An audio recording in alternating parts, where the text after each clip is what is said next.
Good evening, everybody. It's a real pleasure to be here tonight and talk to you a little bit.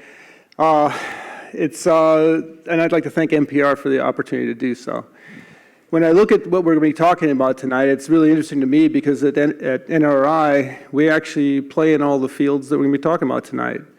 We look to integrate mining, water, bioeconomy, forestry, wood products, and as well as supporting our business and entrepreneurial efforts here in the state. And we find that we can't really talk about one without talking about all the rest of them. That's how integrated what we've got in front of us is. And that's a real key point that I'm going to be hammering on as I go through the conversation tonight. But tonight I'd like to focus my comments on mining and what the role of mining is in revitalizing our economy here in northern Minnesota. I'm going to start by talking a little bit about some of the things about mining and where it is, some of the things about the opportunities of mining in the state, and how we need to be thinking about those differently than we have in order to take advantage of it at the same time as we move forward with revitalizing the economy up here in the northern Minnesota region. This is one of many conversations going on. IRRB is running a Recharge the Range effort that NRI is actually heavily involved with helping that happen as well. So there's lots of conversations, and Kathy, when you ask the question, do people feel it? I think people do. And I think this kind of an ability to have a conversation about it is incredibly important. So if we look at historically, the northern Minnesota economy has been heavily dependent on natural resources, a lot of them up here. Forestry, or lumber, and our mining have really been the underpinning of the economy. There's a lot of pride in that. The range helped win 2 world wars and helped build a nation. There's a lot of pride there. But it's also a boom-bust type of a cycle when you look at a commodity product. And over the years, that boom-bust cycle has had a waning effect on our natural products industries. To the point now that we now in our mining industry offer the lowest commodity product out there that serves the steel industry. We need to change that. So we've heard a lot about the words revitalize, diversify, differentiate. We've heard it over and over again, and it just hasn't happened. And why is it? There's many reasons for that. When we're doing well, we don't invest. When we're doing poorly, we can't invest. And we also chase companies that are outside the state to keep jobs here. Good idea. But the end of the day is we do have jobs here in the mining industry, and we depend on them. They're good jobs. They spawn other jobs. But a lot of that money flows out of the state. The wealth flows out of the state. So we need to address that. So right now we're at an inflection point. Al Hoddick talks about an inflection point, and I think it's the right word to use. We can decide to do the same thing we've been doing and hope for a different result, or change our mindset. And the mindset I'm proposing is we need to talk about reducing cost, broadening our offering, and going to higher value. That's Economics 101. That's what we need to be focusing on in this mining industry. So when you look at mining, and you talk about mining around the state, you get a number of reactions. Might be total unawareness. Those people don't even know we mine in Minnesota. We might have indifference, don't care if it has an impact. We have a lot of pride, it's done a lot of good work. And we have absolute horror because of the impact mining has on the landscape. As humans, we have impact. You are all having an impact sitting in those chairs tonight, enjoying the light, enjoying the heat, although we don't need the heat this evening, I don't think. But we have an impact. What makes a difference is how we choose to make that impact and how we choose to manage it. And those are the conversations we have to embrace. The mining also has a problem, and it's called visiposure. In my old world, we call it visiposure. It's exposure. You walk by a mine, it's a big hole in the ground with a lot of mud around. It has a lot different look to it than a nice building or a landfill with grass growing on it. It's something that people react to. But we have to be educating people what that's doing. Our economy and our society requires materials to be able to be successful. We all have to acknowledge that. We have to work with it. At the same time, we have to look at these materials as maybe strategic. We have to be aware that we use them and need them. Now, Minnesota mining over the years has been kind of under the radar. Been churning away, generating money, supporting our schools and our universities. And the impact has been largely under the radar again. But now with the advent of new opportunities and come new challenges. Opportunity always comes with a challenge. And this has got people asking a lot of very legitimate questions. When you look around the global mining, not a great record. You acknowledge it. In the last year, there's been 2 major disasters associated with the mining industry. We don't have those here in Minnesota. We have challenges, but we don't have major disasters. And I think we can all agree, and I think the whole state can agree, we don't want them. And that's another fundamental.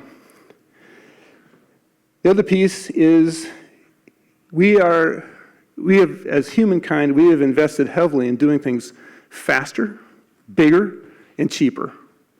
We haven't invested in how to figure out how to keep up with that and how to understand how to mitigate and understand how to fix. And that's a piece of another thing we have to embrace.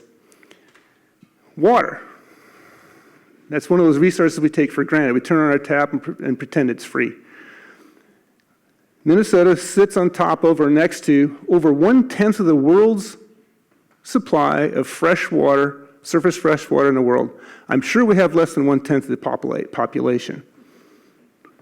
This is something we have to take pretty seriously because as we move forward and more pressures come about because of people moving here, industries wanting to move here, and climate change, that's going to be even more pressure on those resources. And it's not just about being nice to the environment and having a nice place to live. It's also part of the economic development conversation too, because show me an industry that doesn't need water.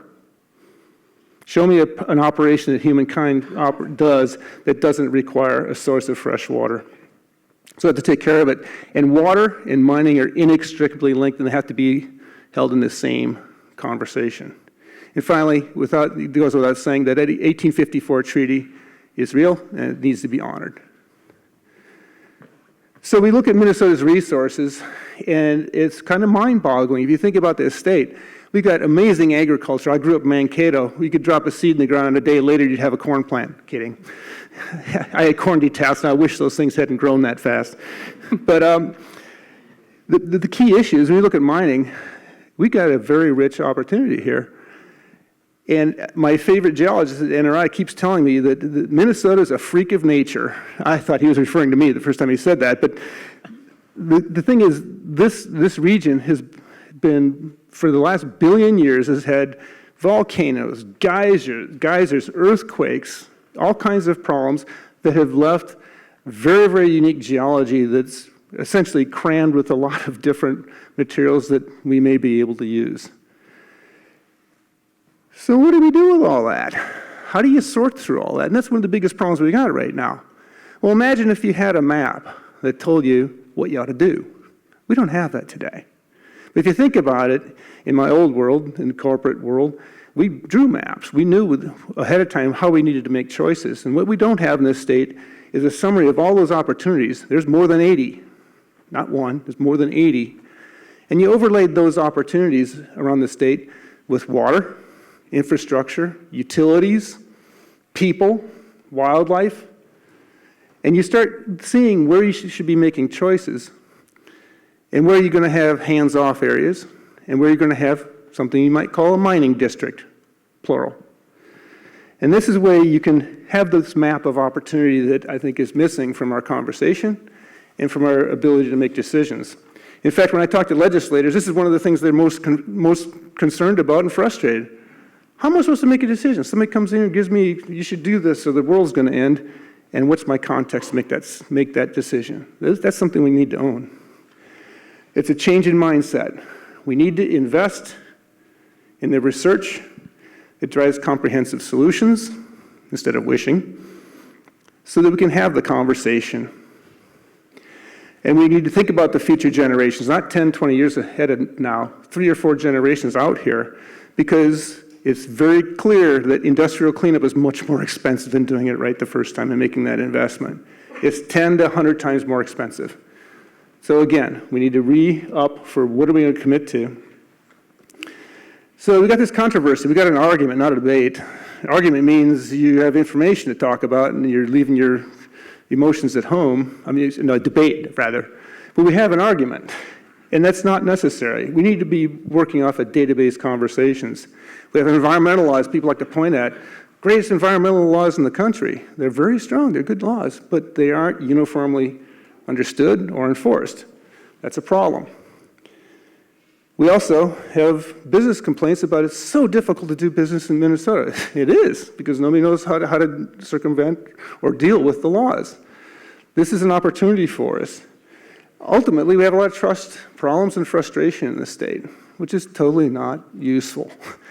We got to get down to the data, and we got to help people understand what to do. The business, I come from the business world. Nothing's more frustrating than going and not knowing what the rules are. Legislators are frustrated because they don't know how to make a decision. The public's frustrated because we have boom-bust all the time. And who do you talk to that has real information? We've got to be owning this together. Fundamentally, we have no framework for the conversation. This is where I want to kind of leave you with a couple comments. Imagine a smooth process where somebody came in with an opportunity for minerals and was encountered with a structure and a timely decision. Well, one way to get at that is something that in my past world was something called the social license. Very common in a lot of industries. It's relatively new to the mining industry. What it is, generally, it's an informed permission of the public to operate. I was part of an organization that in the past, we lost that. $900 million plant shut down. Lost the permission of the public. You don't get it back. But it's something that the public, if they're informed, can help frame what's the requirement and what are the metrics we're going to hold people accountable to. We all own that, not the legislature. We all own that. The other piece is looking at industry best practices. The global mining industry has 10 tenets of sustainable mining. We need to embrace that in Minnesota. We don't need to reinvent that. That can be part of the conversation. So when you look at the idea of a social license and industry best practices, an example of that is Eagle Mine in Marquette, Michigan. It's a copper nickel mine, has nothing to do with what we're ever going to see here in Minnesota. Totally different idea. But they offer an example of how we might be thinking about engaging on this so we can enjoy the prosperity associated. One, they have a storefront in Main Street where they invite people in to have a concern, talk about it, and drive conclusions. They invest in their opposition where they help them afford water treatment, sampling, and analysis, and they share that together on the web. It's shared. And finally, they invest in jobs. They have to generate 20 or 30 jobs a year so that when the mine closes in 10 to 15 years, there's actually an economy left over when the mine closes. This is engagement. It's setting the requirements from the community and from the state to what's expected. This is differentiation. If you think about this for a minute, we live with a social license every day. You go buy a bag of coffee, you got a little green frog on there. That's social license. This is sustainably harvested. We ship a product out of Minnesota today called lumber that has sustainably harvested, sustainable forestry, right? Why don't we consider this for mining too? If you can differentiate and make mine in Minnesota mean something, like follow the highest requirements of quality and environmental stewardship, that'll mean something. Because in the real world out there, people are paying attention to where things are getting sourced. Europe makes decisions based on that almost entirely. It's coming to this country now. That's why they're buying Minnesota wood. So this is an opportunity for us, and we should embrace. The whole idea is have a master plan approach where we define things ahead of time so there's no surprises. We can enforce these decisions and move forward. So at the end of the day, when I think about the economic tapestry that we're trying to create, mining has a role in it, but it has to leave room for a lot of other new things coming up as we're going to hear a little later this evening. And I think what better place that can do this than the state of Minnesota? We got the right people, we got the right minds, and we got the resources, and the ability to do it and win. So thank you. Rolf, thank you.